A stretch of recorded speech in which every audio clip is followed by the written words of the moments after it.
He's whiny. Yeah, like he sounds like such a bitch.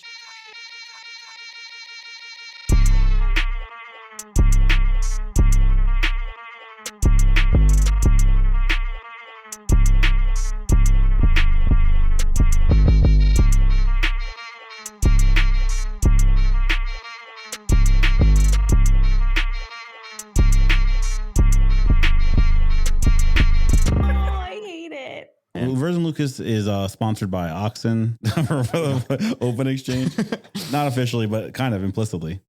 It can be assumed that they at least support us. They might have to disavow us publicly, but I think if you got them in a private group chat, they might have some moderately like neutral off the record things. Off the record, they support Version Lucas. So we basically got Suzu's stamp of approval. Yeah. No. And okay. So the other thing is you can trade for free based on like volume. So like the way it works is like, let's say your trades make up 1% of the total trading volume of the exchange, and your staked amount of OX is 1% of the total OX, then you can, as you're free, you can trade free with that much. If you have 2% of the total staked and your trading volume is 4%, then your first 2% of trading is free, and your second 2% is half off. So it's wait, who would have 2% of all trading volume? That's a fucking ton of trading volume. I'm using arbitrary, but okay. Just, I mean, realistically, it's a lot easier to say 2% than it is to say like 0.0001. Oh, okay. So, but I need to make sure for the audience to understand that you don't have to have a mega whale. No. I mean, you can.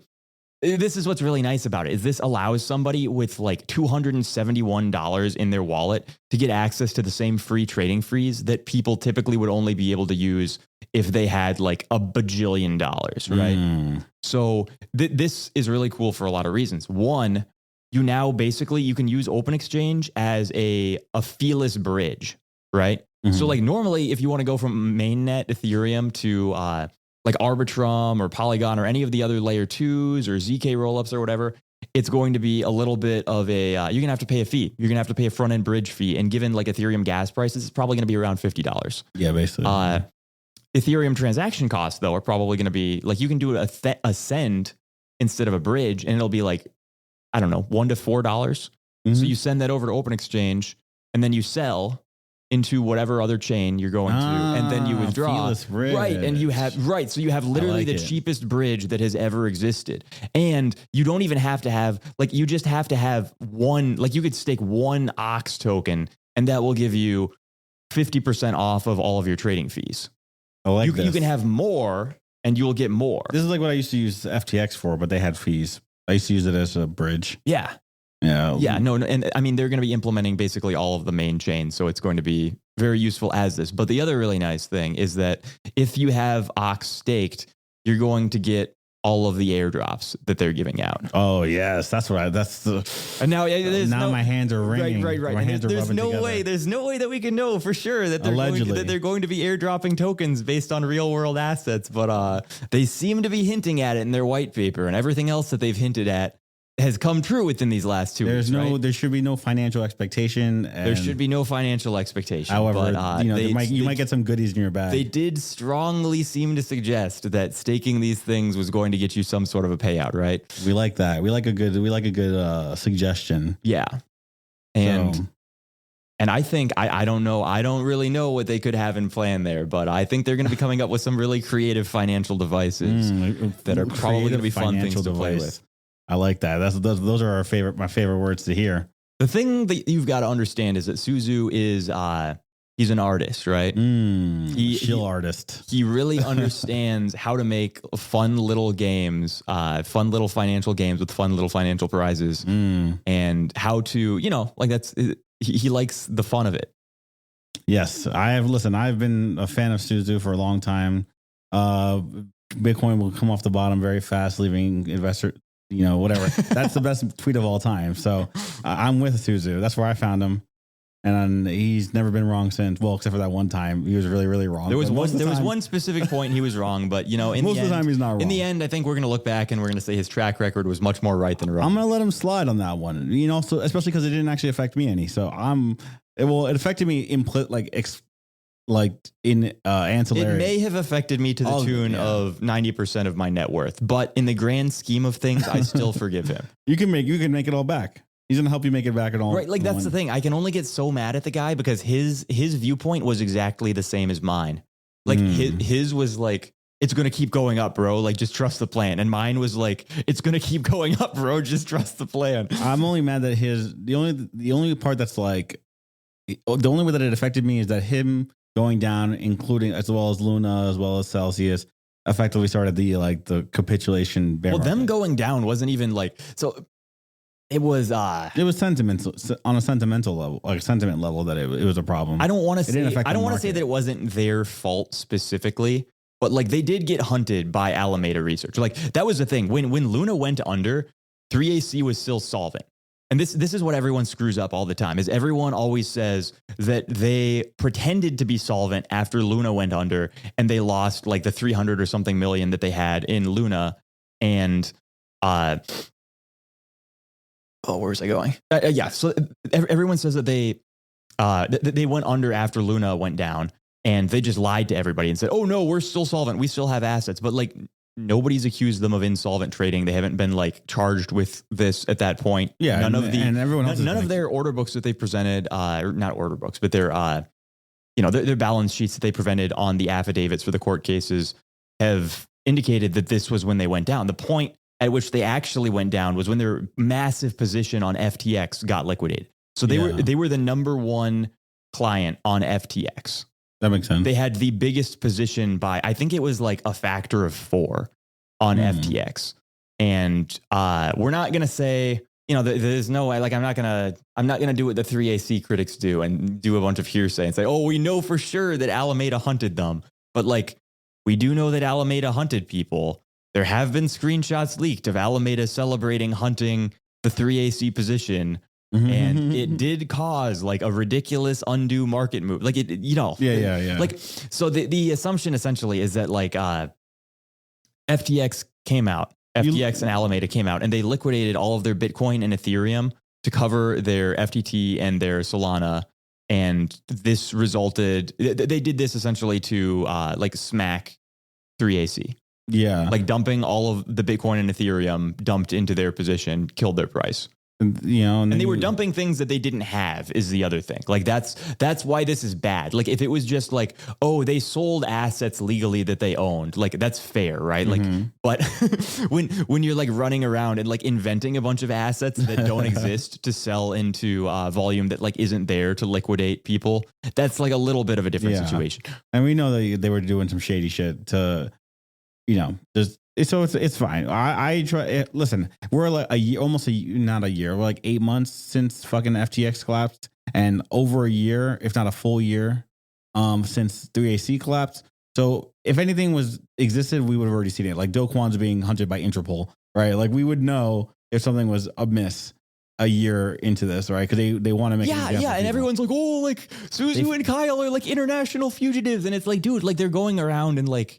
So they're promoting a new exchange. Right. They're going to like Dubai and like the Milady rave, and they're going to like Canada. Like they're literally just like partying and shit. Yeah. So it can't be, that literally cannot be the case. If they wanted them, they would already had them. It's not like Arthur when he was getting chased for BitMEX, where like Arthur was like explicitly like, fucking catch me if you can, bitches. This is way different. Like people are like taking pictures of them out in public at like restaurants and stuff. It's not like this is some big, oh God, like they're in hiding. Yeah. And, so, you got they have been free Suzu, free Davies. They've done nothing wrong. Free my niggas. They had an awesome article in the New York Times today, man. Yeah. I want to click this one up. Yeah. They had, they had an article that I forget who entered. They basically asked though about like what they've been doing since the collapse. And they were like, yeah, like, there's a lot of nasty stuff out there. A lot of it, we didn't even realize until we'd come back. I went to like Bali. I started doing a lot of surfing. I got like, like Suzu, he got really big into surfing. Suzu started like surfing and talking to like a bunch of UFC and MMA guys. Kyle got into, his like auto sport type stuff, started going to like formula races and whatever. They were just sort of like being rich guys, vibing. Yeah. Like relaxing, enjoying life, having a good time, like thinking about what went wrong. And people were saying like, are you sorry? And they were like, for what? Like, we didn't, you know, like we just failed. We didn't do anything. Yeah, like and I think that's probably like the right framing, right? This is certainly the framing that like the Eastern part of the world understands is you can't like hold somebody responsible for like trying to do something that they think is good and just like fucking up, right? Because that's how like the entire industry died. And this is something that like crypto has a real serious problem with. This is somebody will try to do something innovative and it will fail and they get called like an evil scammer for the rest of their lives, right? Like this is happening with Do Kwon. He's getting hit with some like technicality unrelated to like the actual intricacies of what he did with Luna. But like he tried to make an algorithmic stablecoin, which is like a cool, novel concept that crypto could benefit from if implemented properly. There's a bunch of people who say, oh, it could never be done because of, and it's like, yeah, but you never tried. Right. And that's the thing. Like all of this stuff. People also said you can never make Bitcoin, you know? Yeah. Like all of this stuff has to be tried and there has to be like innovation in the space. And if every time somebody innovates and doesn't succeed immensely, you say you're a scammer and you have to go to jail. It's like, I don't know, dude. I think we're a little bit dead in the water. Like I think crypto is a little bit fucked up. It ruins all the desire to innovate if everyone just knows there's really it's a lose-lose, right? If you succeed, you got the SEC coming after you. If you lose, you got everyone calling you a scammer. You got the SEC coming after you. It's really not, it mitigates the, you know, just the progress. So you guys got to relax. If just because the price goes down doesn't mean it's a scam. Like when I hate when like people used to call rug pulls, like a rug pull used to be like you made a coin. And then you pulled all of the liquidity out. So and now a rug pull is like number one. I made a project and it's down like 20%. And it's like, dude, like this isn't stocks, dude. This is getting rugged boomer mentality. Means they sold everything and they removed the liquidity. That's or like there are actual like things that people do that is actually like negative and like illegal. Yeah, so that's a major difference. Right now we're just fucking seeing like number go down. It's a bear market. Relax, keep it together. Yeah. Yeah. And I mean, I think Do Kwon, I'm not going to go as hard to bat for Do Kwon as I will for I think Suzu he did a little Kyle. bit of lying, and not that I think, but he did do one thing I think that was like demonstrably a lie. My other stance on all of this thing is that like I'm really lenient to. I'm pretty lenient. You know, I'm really just because I understand the level of lawlessness that goes on at like a small startup level. I understand the level that goes on at like mid-sized businesses, and like I've never been an integral part of like a massive billion-dollar industry. Like I've never been close enough to the top to see what goes on in there. But like I simply refuse to believe that like you get to that point and suddenly it becomes squeaky clean, right? No, like businesses of every other size have some sort of like skeleton in the closet. But then once you become like $1 billion entity, suddenly everything is like clean on the book. I don't really believe it. So, well, the thing is with Do Kwon though, like I used to work on Luna, like on a coin that was on Luna.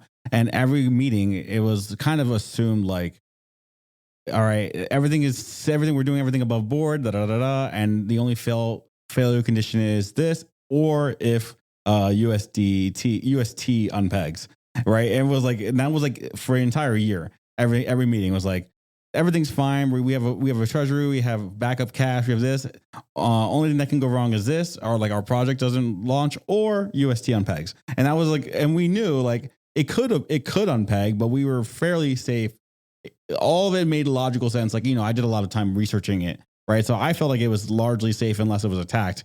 And of course it was attacked. So that's kind of the thing. It's like, it was not like it was inherently unsafe. It's just that it creates a vector for attack that requires a ton of money to do. Like, but it's a vector of attack.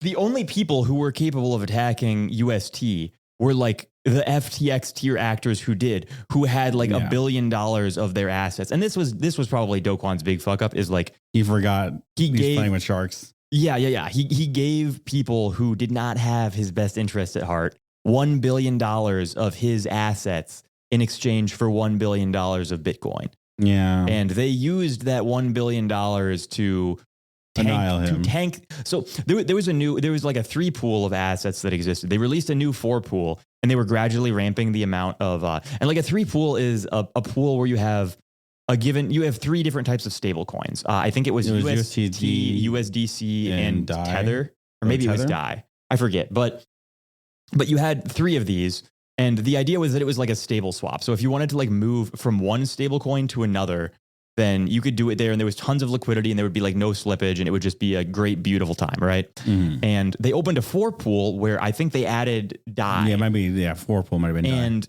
when you open a new pool, you can't, well, theoretically you might be able to, but it never happens this way. You launch with a lower amount of liquidity and then you gradually get people to pool it in as it goes. So for the first couple of weeks when that pool launched, it had like the lowest amount of liquidity it was ever going to have in the history of its existence. Like it was going to ramp up and become much, much safer after this.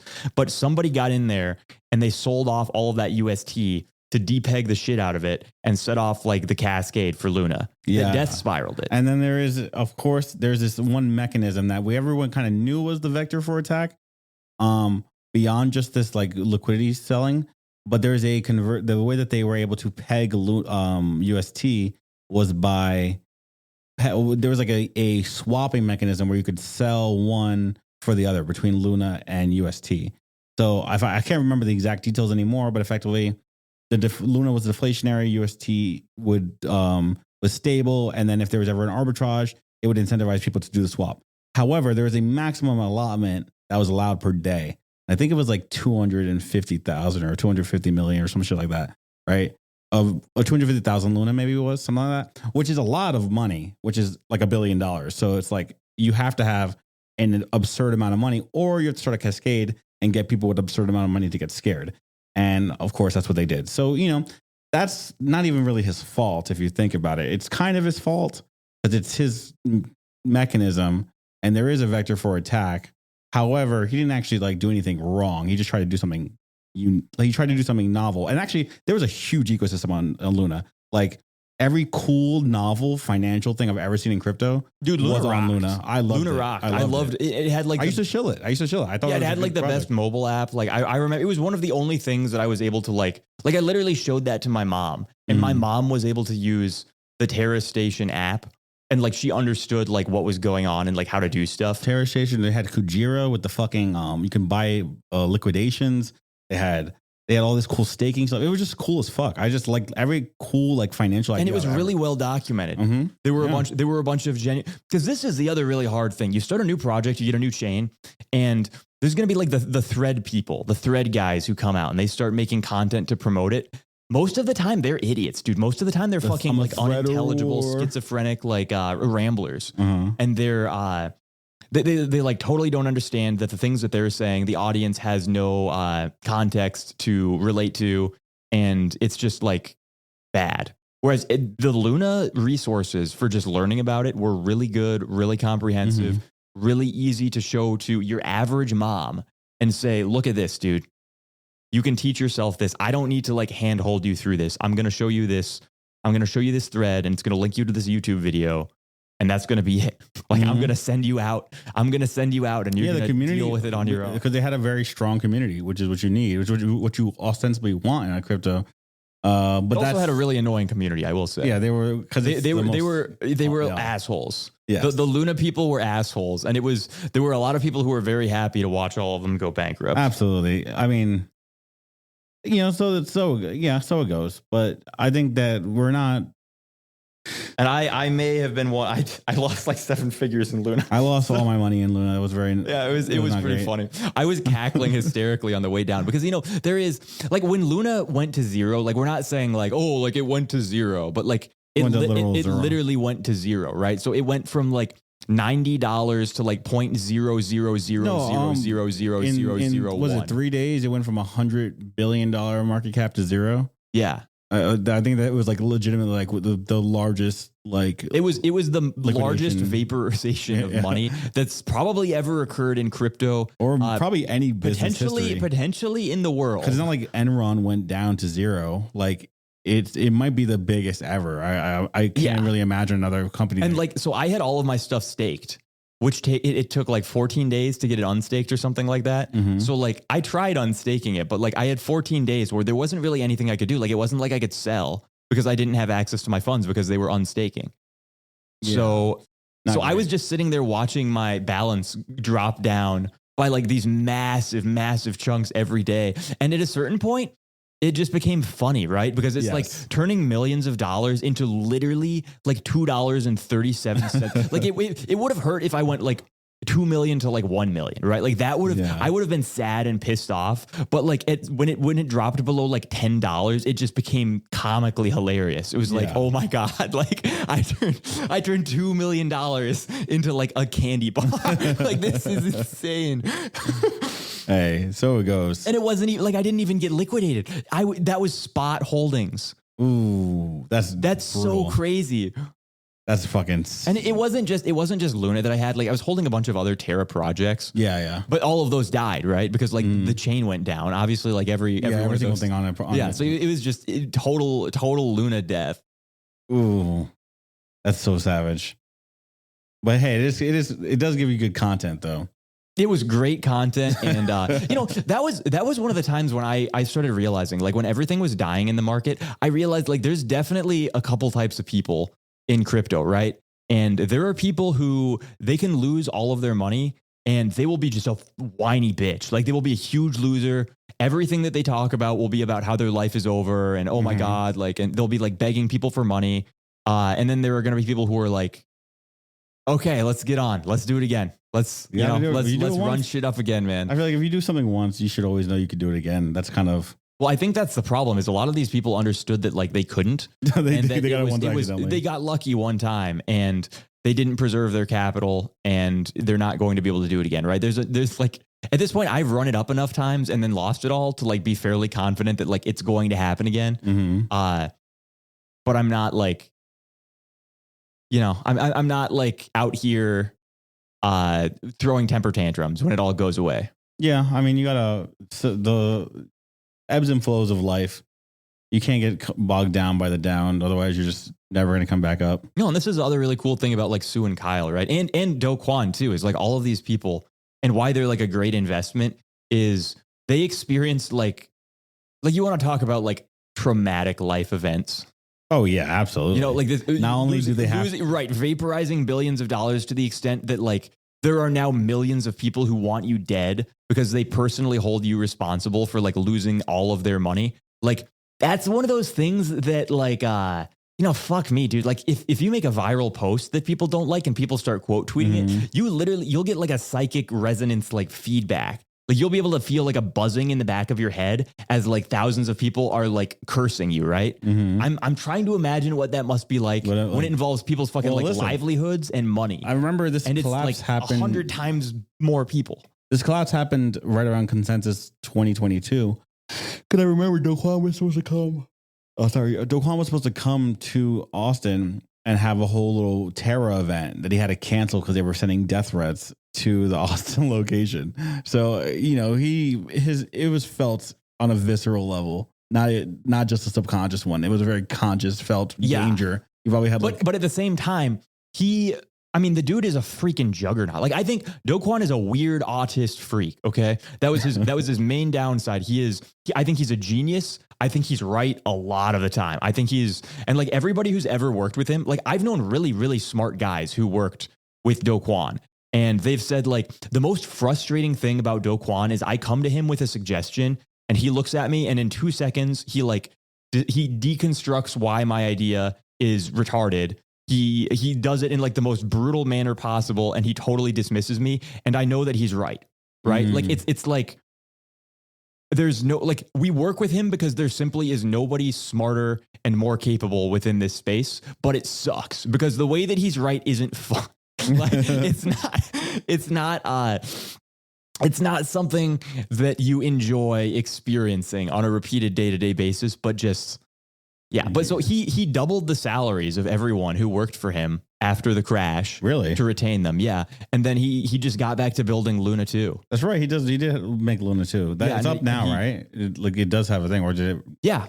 And I mean, it's a little weird now because he did get arrested and like, this was all part of the convict coin thesis that I was going back to before was if Do Kwon does not remain in jail, then I think Luna is going to be a great investment, right? One, because the dude, like he already did it. Yeah. He already built out one of the greatest layer ones ever in existence. It was he already 7. It was top 7 coin. Actually, Luna and UST were like the 7, 8 maybe Yeah. biggest market caps. And so he already did it. He already knows how to do it. He's doing it better, faster the second time around with like more connections. He has more capital. Like it's just like, if you can do it once, you can do it again. But he also has the experience of having blown it up. And it's like, you don't blow something up the same way twice. Yeah. Right. Yeah. Like he may have made a dumb mistake, but this is not the sort of dumb mistake that like a genius polymath guy does multiple times. You got to put the Google alerts on for Do Kwon in prison. Yeah. If he gets out of prison, then he is out of prison, actually. Well, he's out on bail. The issue, not bail. I mean, like acquittal. Yeah. No, I think if he or fine, he can be. I don't want to endorse breaking the law, man. But if I was Do Kwon and they let me out on bail, like I'm fucking off, right? Like I'm disappearing into the woods. And he's wanted by Interpol. It's not like he's wanted by just Korea. He was like being chased on like a global level. Yeah. So he can't even he can get extradited from any country. He has hundreds of millions of dollars still. If you have hundreds of millions of dollars, if you have hundreds of millions of dollars and you cannot successfully hide from the government, then like, what are you doing? Yeah. Can't be that smart. Yeah. I can hide with a Slim Jim and fucking in a $100 bill. Yeah. And this, you got me fucked up. This is where the thesis comes from, right? So these guys have already succeeded. They know how to do it better the second time, but also you can buy their tokens at an extreme discount because everyone fucking hates them. Yes. So like everyone hates Do Kwon for vaporizing their money. So Luna is extremely cheap for how well it performs. However, if he stays out of jail, the price is going to go up. He's going to continue building it out. He's going to do it successfully, more so than he did even the first time.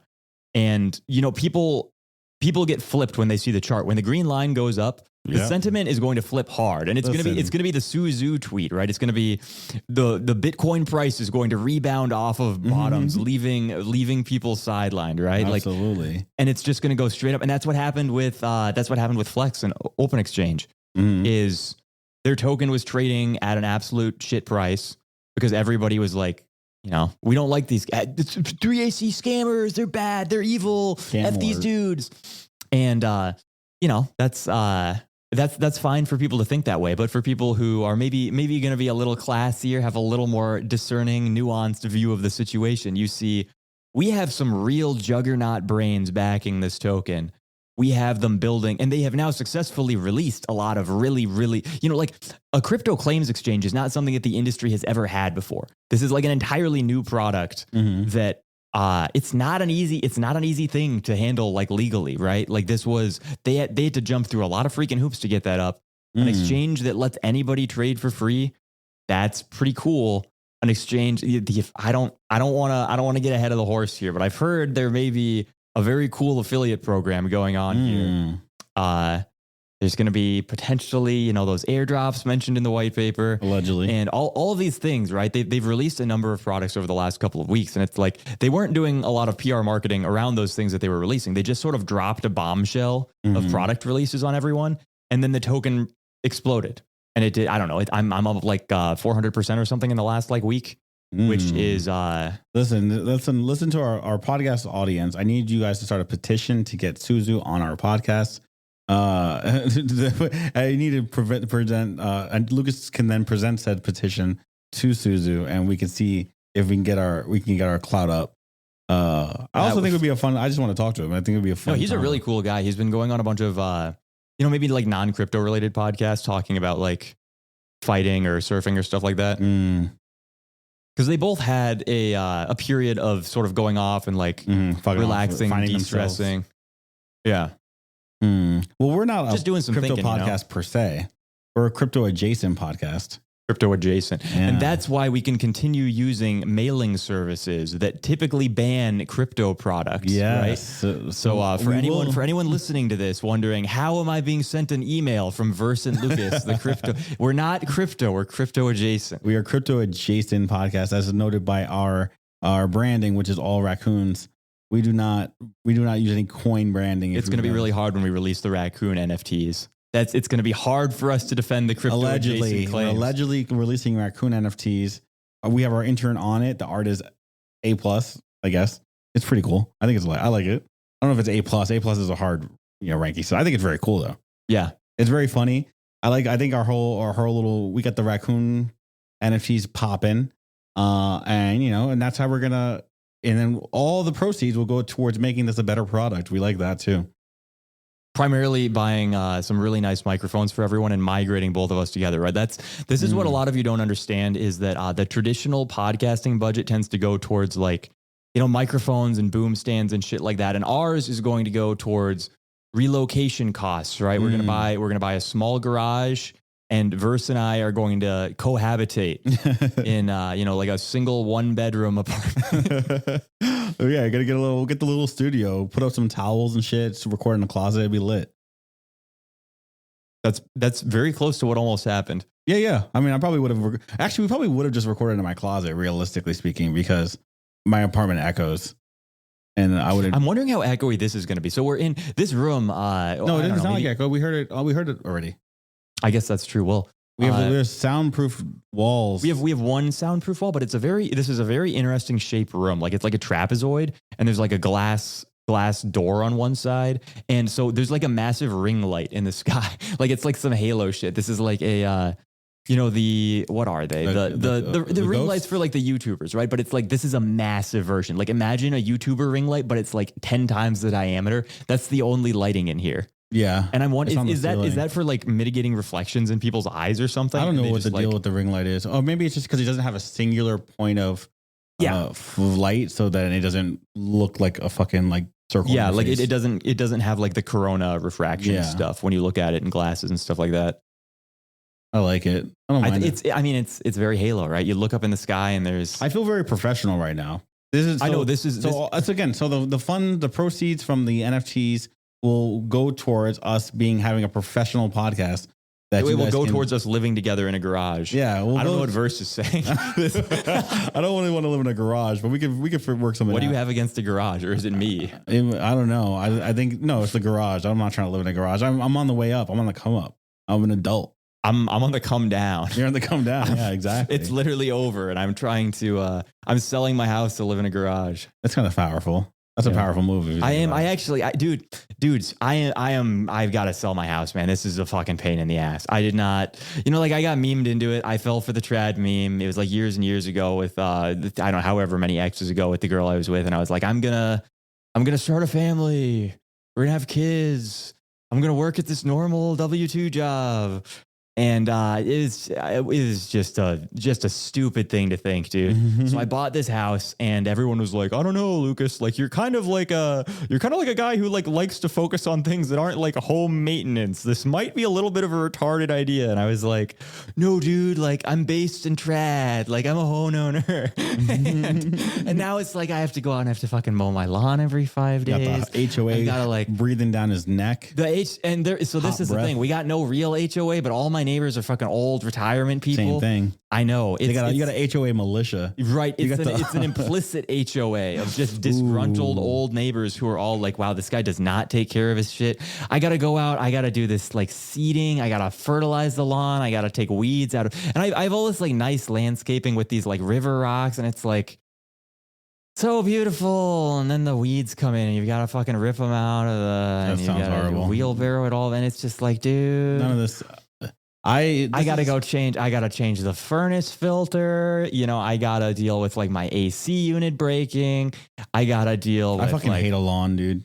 I don't. Oh, my water filter broke. I hate lawns. This plumbing. Yeah, it's just all of this shit is just and it's such a waste of time, dude. It's just such a huge waste of time and money. You gotta just chill it out. Yeah, and like I'm not even doing my own car maintenance anymore. I don't know what I was thinking when I was like 20 years old. I was like, well, I'm never gonna take my car in. I'm always gonna change my own oil. And it's like, fuck this, dude.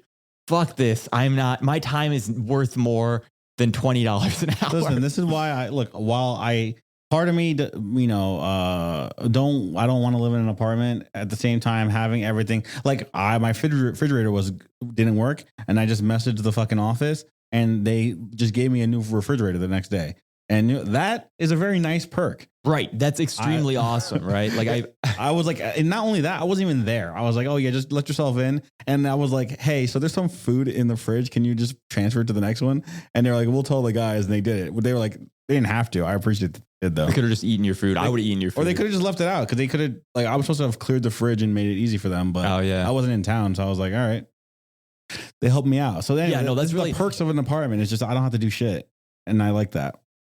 well. And the other thing is like the perk of a house theoretically is like you got a lot of space and stuff, but it's like, I don't need this much space. And the thing you do with space is like you don't want to leave it empty. So I started filling it with stuff. But now it's like I have all this stuff that I don't really like need. So I have all this furniture. I have all these dressers. I have all these, and I'm like, oh, I have to get rid of this before I sell it. Yeah. The house meme is real only if you have kids. Before kids, I just don't see why. It just seems like it's a hassle. cool, I guess, that I'm like getting equity for it or something, but I don't like it. It seems smarter to just buy an apartment. And we're in your life phase. I would just buy an apartment. I mean, especially if you're in a fucking like chaotic job like crypto. Like, I just don't see why. Yeah, and like my house is in a place that doesn't make any sense at all anymore, right? Like, it's just like what?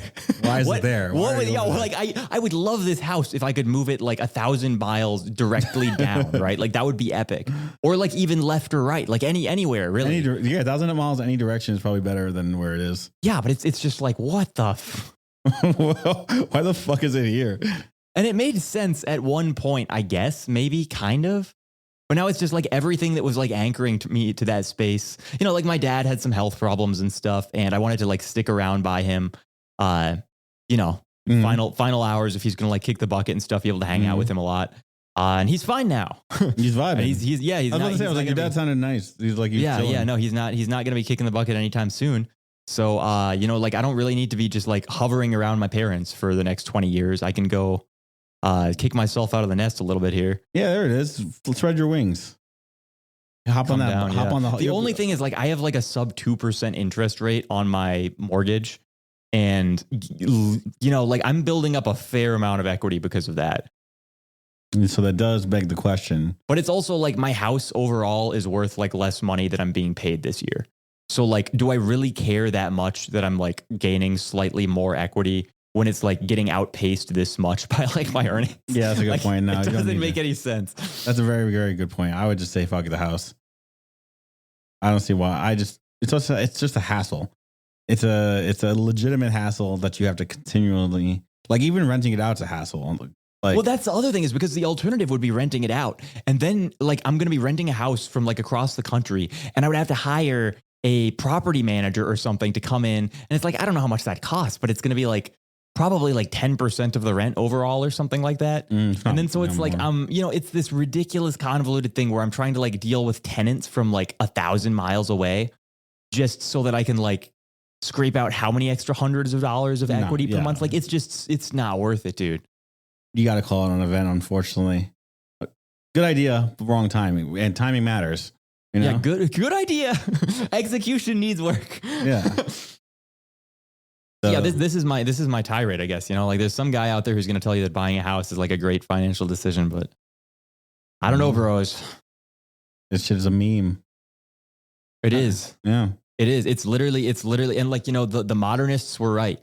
All of the trad LARPers telling you to go settle down, get married at age 22, buy a house.